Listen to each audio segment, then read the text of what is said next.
Well, far North Queensland is preparing to hunker down as Tropical Cyclone Jasper closes in on the region. As of now, the weather system has weakened again to a Category 1 storm. It is expected to re-intensify to a Category 2 before crossing the coast a little later on today.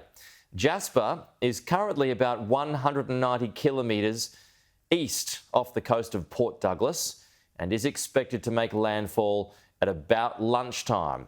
The Bureau of Meteorology warning destructive winds in excess of 140 kilometres an hour and widespread rainfall totals of between 250 and 300 millimetres between Cape Flattery and Lucinda, including Cairns as well.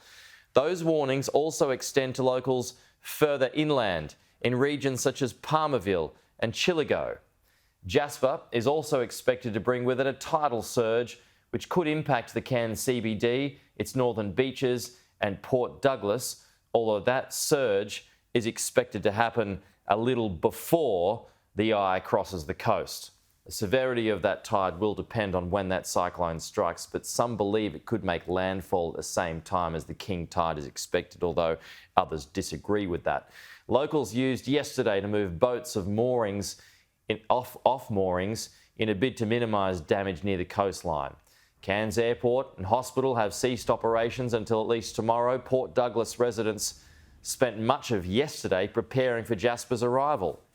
Well, obviously, we prepare for the worst and we hope for the best. A record amount of sandbags have gone out. You know, we're expecting well over 5,000 by the time it's finished. Residents near the coast should consider the need to evacuate because it is likely to be above the highest astronomical tide and could cause some flooding in the beachside areas. Well, Nine's Josh Bravis has the latest from Port Douglas. Well, it won't be any jogs along the beach here in Port Douglas, the holiday hotspot. No takeaway coffee this morning. Everyone's staying at home. Here in town in the main street of Port Douglas, some of the windows are taped up along the shops here in the main street.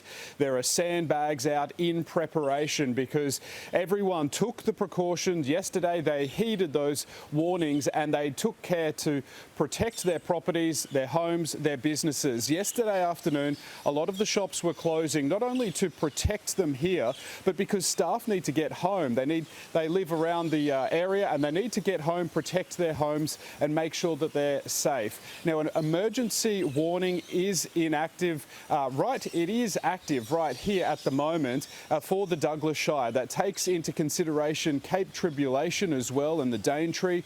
And there's an emergency alert also for the Wudjul Aboriginal Shire. That's just to the north where the cyclone's expected to cross as a Category 2 system.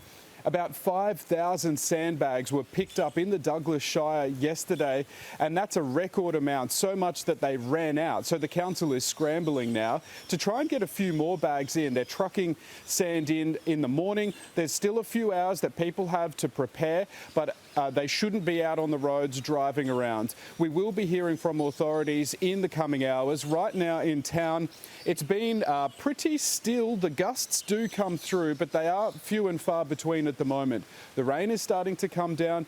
You can hear the birds chirping in the trees up here, and it's not even daybreak yet. It's a bit of an eerie feeling here. Of course, it would be pretty quiet for this time of the morning usually, but we're not expecting this street to come to life like it would at this time during the Christmas holidays.